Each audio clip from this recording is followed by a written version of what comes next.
বিসমিল্লাহির রহমানির রহিম। আমরা আজকেও ষষ্ঠ শ্রেণীর শিক্ষার্থীদের গণিত বিষয়ক ক্লাস নিয়ে আমি মোহাম্মদ আলমগীর, সহকারী শিক্ষক, ধর্মপুর বহুমুখী উচ্চ বিদ্যালয়, তোমাদের সামনে উপস্থিত হয়েছি। সর্বপ্রথম কৃতজ্ঞতা এবং ধন্যবাদ জানাচ্ছি চট্টগ্রাম অনলাইন স্কুলের কর্তৃপক্ষকে, যারা আজকে আমাদেরকে ক্লাস নেওয়ার জন্য এবং তোমাদেরকে লাইভ ক্লাস দেখার জন্য আজকে আমাদেরকে সুযোগ করে দিয়েছে। তাদের নিকট ধন্যবাদ এবং কৃতজ্ঞতা জানিয়ে আমার ক্লাস আমি আরম্ভ করতে যাচ্ছি। সুপ্রিয় শিক্ষার্থী বন্ধুরা, ষষ্ঠ শ্রেণীর শিক্ষার্থী বন্ধুরা, তোমরা তোমাদের ষষ্ঠ শ্রেণীর গণিত বই, খাতা, কলম নিয়ে লাইভের সামনে অর্থাৎ বাসার মধ্যে বসে যাও। এই পর্যায়ে আমি আজকে তোমাদের গত ক্লাসে আলোচনা করেছিলাম, আমাদের পাঠ শিরোনাম ছিল অনুপাত। আজকেও আমরা অনুপাতের বিভিন্ন বিষয় নিয়ে আলোচনা করব।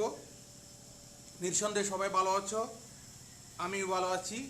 আমরা একে অপরের জন্য দোয়া করব যাতে এই দুর্যোগকালীন সময়ে আমরা ভালো থাকতে পারি। সুপ্রিয় শিক্ষার্থীবৃন্দ, আজকে আমরা গত ক্লাসের মধ্যে আমরা কি কি শিখেছি, কি কি জানতে পেরেছি আমরা একটু লিখব। আমরা এখানে জেনেছিলাম সমতুল অনুপাত, সমতুল অনুপাত, ধারণা পেয়েছিলাম সরল অনুপাত, সরল অনুপাত, এরপরে আমরা লঘু অনুপাত,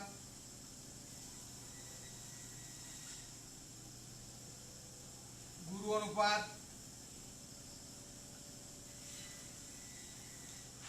গুরু অনুপাত, একক অনুপাত,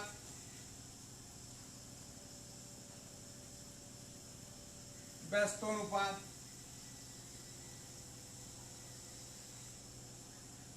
ব্যস্ত অনুপাত। আমাদের দ্বিতীয় অধ্যায়ের মধ্যে মিশ্রণ অনুপাত,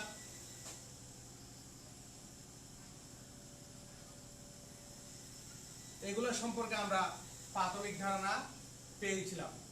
তাহলে একক অনুপাত কি, সমতুল অনুপাত কি, সরল অনুপাত কি, লঘু অনুপাত কি, গুরু অনুপাত কি, একক অনুপাত কি, ব্যস্ত অনুপাত কি, মিশ্রণ অনুপাত কি, এ সম্পর্কে আমরা এই বিষয়গুলো সম্পর্কে আমরা ধারণা পেয়েছিলাম। আজকে আমরা আমাদের এই পাঠের বাকি অংশটুকু তোমাদের সামনে আলোচনা করব। আলোচনা করার আগে আমরা আমাদের শিকন ফলটা নির্ধারণ করব। তাহলে আমরা শিকন ফলটা আমরা একটু দেখব। শিকন ফল,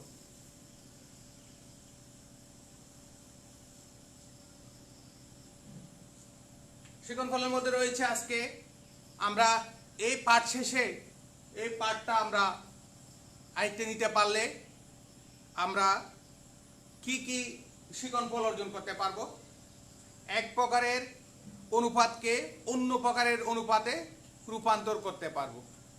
এক প্রকারের অনুপাত, মনে করো সরল অনুপাতকে আমরা সরল অনুপাতকে লঘু অনুপাতে, লঘু অনুপাতকে সরল অনুপাতে রূপান্তর করতে পারবো। অর্থাৎ এক প্রকারের অনুপাতকে অন্য প্রকারের অনুপাতে রূপান্তর করতে পারবো।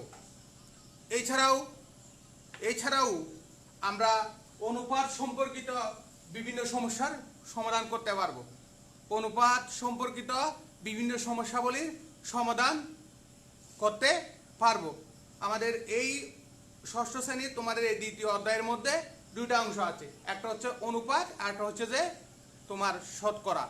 তো গত ক্লাসে আমরা কি কি শিখেছি, কি কি জানতে পেরেছি ইতিমধ্যে আমি তোমাদেরকে এখানে বোর্ডের মধ্যে নোট করে লিখে দেখাইছি।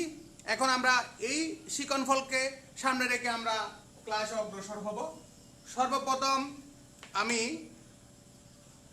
একটি অনুপাতকে 9:16 একটা অনুপাত লিখলাম, 9:16। একে আমাদেরকে যদি বলা হয় ব্যস্ত অনুপাতে রূপান্তর করতে, তাহলে এটাকে যদি আমি ব্যস্ত অনুপাতে রূপান্তর করি তার বিপরীত 16:9। তাহলে এইভাবে আমরা প্রত্যেকটি অনুপাতকে বিভিন্ন অনুপাতে রূপান্তর করতে পারি। যদি আমাকে বলা হয় যে একটা একক অনুপাতের নাম লিখুন, যদি বলা হয় তাহলে আমরা একক অনুপাত লিখতে পারি 12:12, এটা একক অনুপাত। ঠিক একইভাবে এই ব্যস্ত অনুপাত স্থানান্তরিত হবে। এখানে যেটা থাকবে সেটা প্রথমে আসবে পূর্ব রাশি উত্তর রাশি, পূর্ব রাশি উত্তর রাশি, এটা পূর্ব রাশি এটা উত্তর রাশি। তাহলে ব্যস্ত অনুপাতের ক্ষেত্রে উত্তর রাশিটা পূর্ব রাশি হবে আর পূর্ব রাশিটা উত্তর রাশি হিসেবে পরিগণিত হবে। তাহলে আমরা কি বুঝতে পেরেছি? একইভাবে আমরা লঘু অনুপাতে নির্ধারণ করতে পারবো।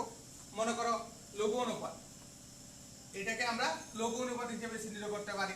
এটাকে আবার এটা থেকে এটা রূপান্তর করলে এটা গুরু অনুপাত হিসেবে চিহ্নিত করতে পারি। আর লঘু অনুপাত হচ্ছে ওই দিনও আমরা বলেছিলাম যেটা অর্থাৎ বড় ছোট, পূর্ব রাশি ছোট উত্তর রাশি বড়, সেটা হচ্ছে লঘু অনুপাত। এভাবে আমরা মিশ্রণ, যদি এখানে দুইটা সরল, মনে করো এখানে দুইটা সরল অনুপাত আছে, দুইটা সরল অনুপাত দেওয়া আছে, কথার কথা আমরা দুইটা সরল অনুপাত লিখলাম।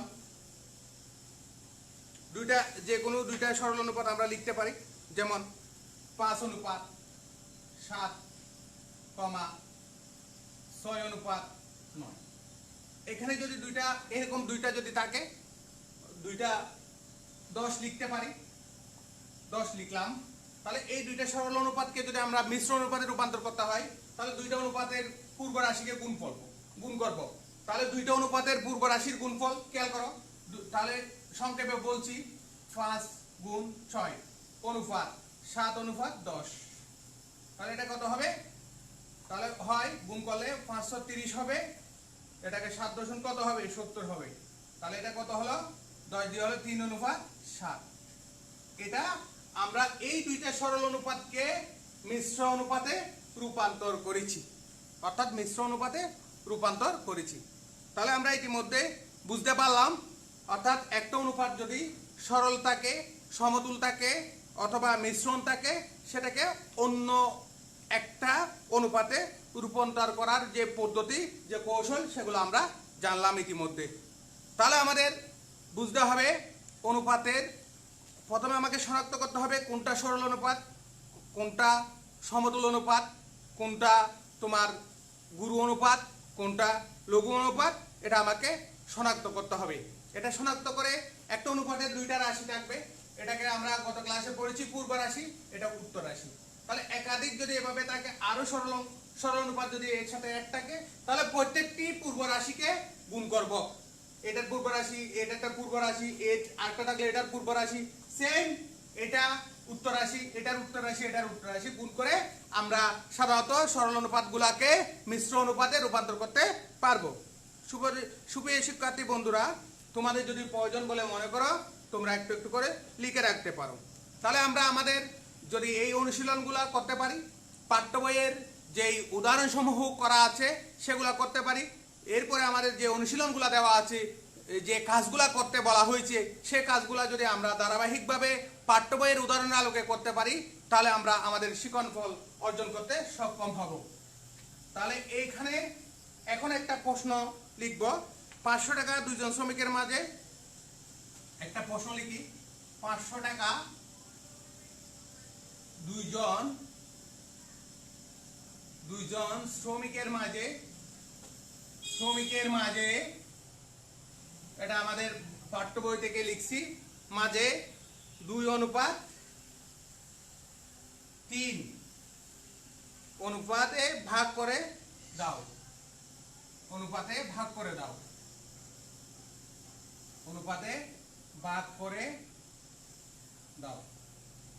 তাহলে এটা আমরা কিভাবে ভাগ করব?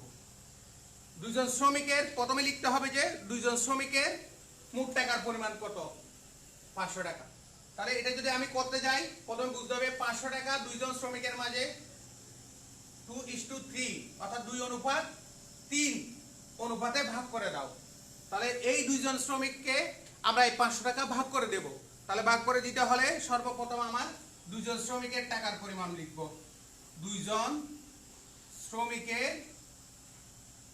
শ্রমিকের টাকার পরিমাণ 500, টাকার পরিমাণ 500 সমান 500। তারপরে লিখবো আমরা তারপর লিখব অনুপাত। অনুপাত অনুপাত লিখলাম কত? 2:3। 2:3। এরপরে আমরা লিখব কি, খেয়াল করি, 2:3।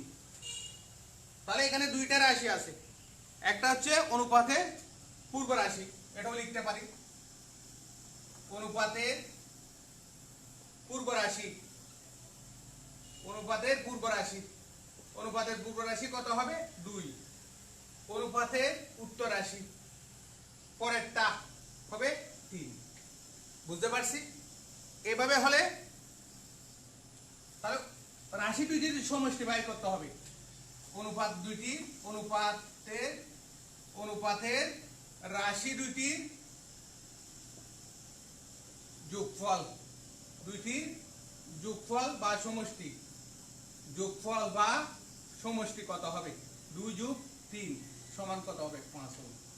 তাহলে আমরা কি বুঝতে পারলাম? তাহলে এখানে পূর্ব রাশি ধরলাম যে দুইজন শ্রমিকের মধ্যে আমরা এই টাকাগুলা 2:3 অনুপাতে আমরা ভাগ করে দেব। তাহলে ভাগ করে দিতে হলে তাহলে প্রথম শ্রমিক কত পাবে? প্রথম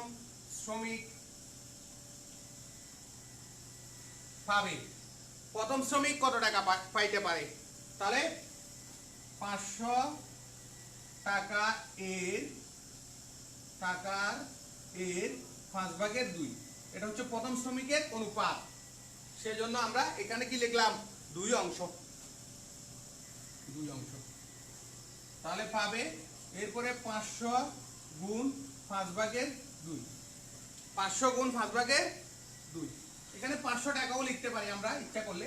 500 টাকা ইন্টু 5/2। তাহলে এটা দিলে কত হয়? 100 হয়। তাহলে কত হবে? 200 টাকা। প্রথম শ্রমিকের টাকা 200 টাকা। একইভাবে সেম এটা যেরকম করেছি আমরা খেয়াল করি, এটা যেরকম করেছি প্রথম শ্রমিক পাবে যে যত টাকা বাইর করছি, একইভাবে আমরা দ্বিতীয় শ্রমিকটার পাওনা বাইর করব। তাহলে এগুলো মুছে দিচ্ছি, তোমরা লিখে নিতে পারো ইচ্ছা করলে। তাহলে দ্বিতীয় শ্রমিকের খেয়াল করো, দ্বিতীয় শ্রমিক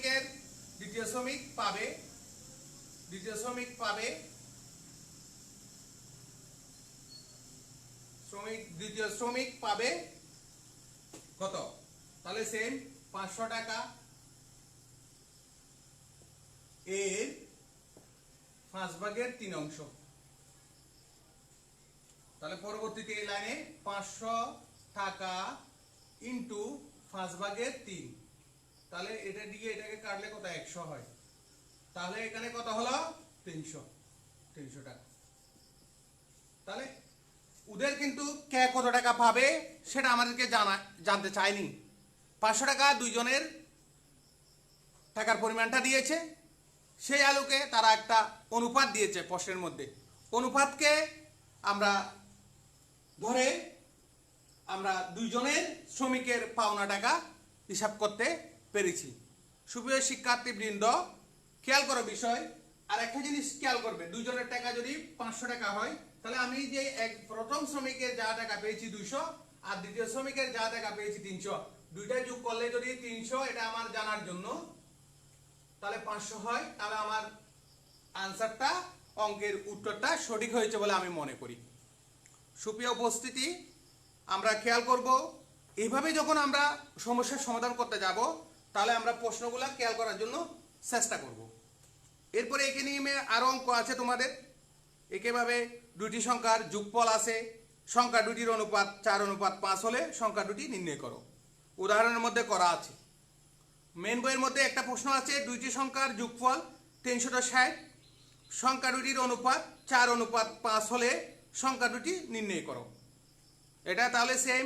একইভাবে দুটি সংখ্যার যোগফল 360, তারপর সংখ্যা দুটির অনুপাত 4:5, তাহলে অনুপাতের পূর্ব রাশি 4, অনুপাতের উত্তর রাশি 5, তাহলে অনুপাতটির পূর্ব এবং উত্তর রাশির যোগফল 4 + 5 = 9। একইভাবে প্রথম সংখ্যা দ্বিতীয় সংখ্যা আমরা একইভাবে বাইর করব। এটা সম্পূর্ণরূপে আমি যে অঙ্কটা করাইছি তার সাথে এক্স্যাক্টলি মিল রয়েছে, সেজন্য এটা আমি আর করাচ্ছি না, তোমাদেরকে এটা মুখে বলে দিয়েছি। এটা তোমরা বাড়ির কাজের জন্য তোমরা নিতে পারো। এটা আমি শেষের দিকে তোমাদেরকে বলবো, এটা বাড়ির কাজ হিসেবে তোমরা রাখতে পারো। আমি বুঝিয়ে দিয়েছি। দুটি সংখ্যার যোগফল 360, সংখ্যা দুইটির অনুপাত 4:5 হলে সংখ্যা দুইটি কত, এটার মতো এক্স্যাক্টলি। একইভাবে 40 কেজি মিশ্রণে বালি এবং সিমেন্টের পরিমাণের অনুপাত 4:1। মিশ্রণটির বালি এবং সিমেন্টের পরিমাণ নির্ণয় করো। তাহলে আমরা এটা করব। এটাতে প্রশ্নের মধ্যে দেখি, খেয়াল করো, আমাদের সময় কিন্তু ক্লাসের সময় হচ্ছে, ডিউরেশন হচ্ছে 20 মিনিট। তাহলে আমাদের দ্রুত শেষ করতে হবে, আমাদের ক্লাসের সময় চলে যাচ্ছে। 40 কেজি মিশ্রণে বালি ও সিমেন্ট, আমরা প্রশ্নটা দেখি। 40 কেজি, প্রশ্নটা দেখি দাঁড়াটা, কেজি মিশ্রণে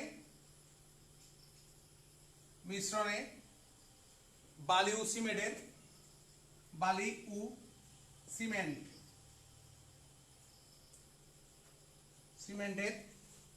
বালি এবং সিমেন্টের পরিমাণের অনুপাত,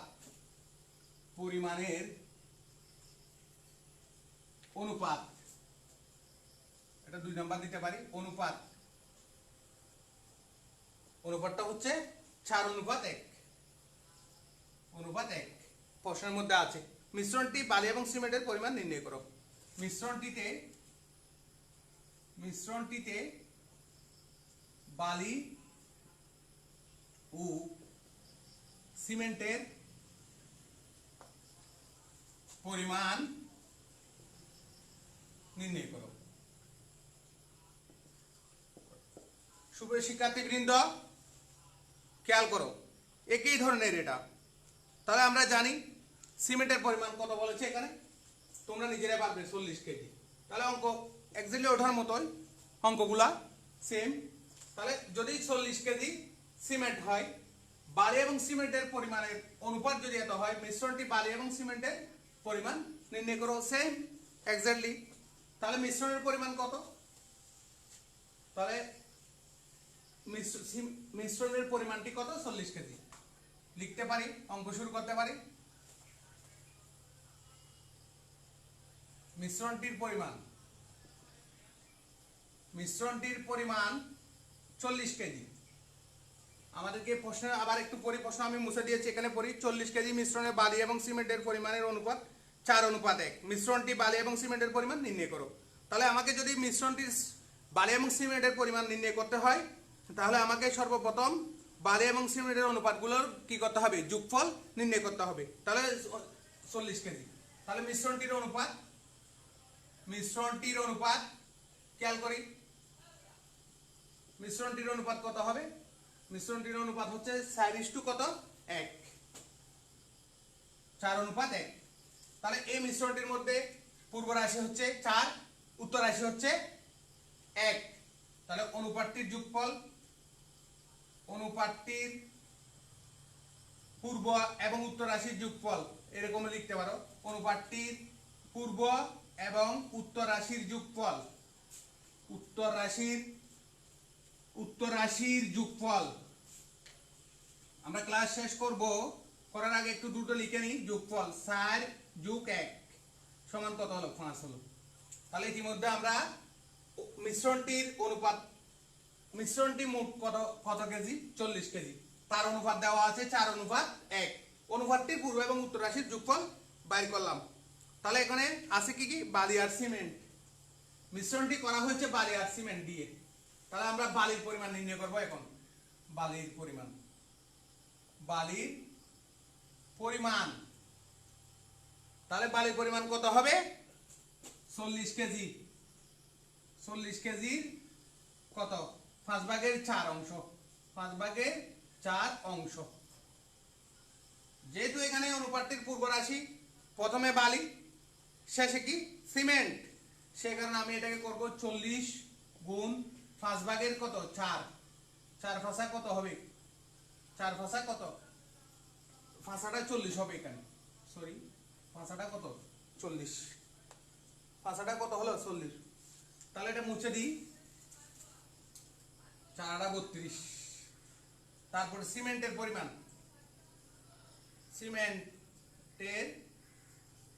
পরিমাণ, কত হবে 40 কেজি। খেয়াল করি কেজি 5 ভাগের কত, প্রথম অনুপাতটা কত, প্রথম অনুপাতটা 4, তারপরটা 1, তাহলে 5 ভাগের 1 হবে, 5 ভাগের 1 অংশ, 5 ভাগের 1 অংশ। আমরা খেয়াল করি 5টা কত হবে 40 সমান 8 কেজি। তাহলে এখন দেখো ওই মিশ্রণটি যেটার কথা বলা হয়েছে সেই 40 কেজি মিশ্রণে বালি এবং সিমেন্টের যেই অনুপাত দেওয়া হয়েছে, এখানে আমরা মিশ্রণটি 40 কেজি ছিল, সেখানে ওরা আলাদা করে বালির পরিমাণ কত, সিমেন্টের পরিমাণ কত আমাদেরকে বলা হয় নাই, আমাদেরকে একটা অনুপাত দেওয়া হয়েছে, সেই অনুপাতের আলোকে আমরা সেটা বাইর করছি। তাহলে বালির পরিমাণ 40 কেজি, এই থেকে আমাদের পূর্ব রাশি আর উত্তর রাশি ছিল, পূর্ব রাশি এবং উত্তর রাশি যোগ করেছি, ওই যোগফলটা ছিল আমাদের 5, ওখান থেকে আমরা বালির পরিমাণ এবং সিমেন্টের পরিমাণ বাইর করতে সক্ষম হয়েছি। তাহলে দেখো এখানেও তুমি একটু করে যোগ করতে পারো, 32 আর কত 8, এই দুটো যোগ করলে যদি 40 হয়, আমার উত্তরটি সঠিক বলে মনে হচ্ছে।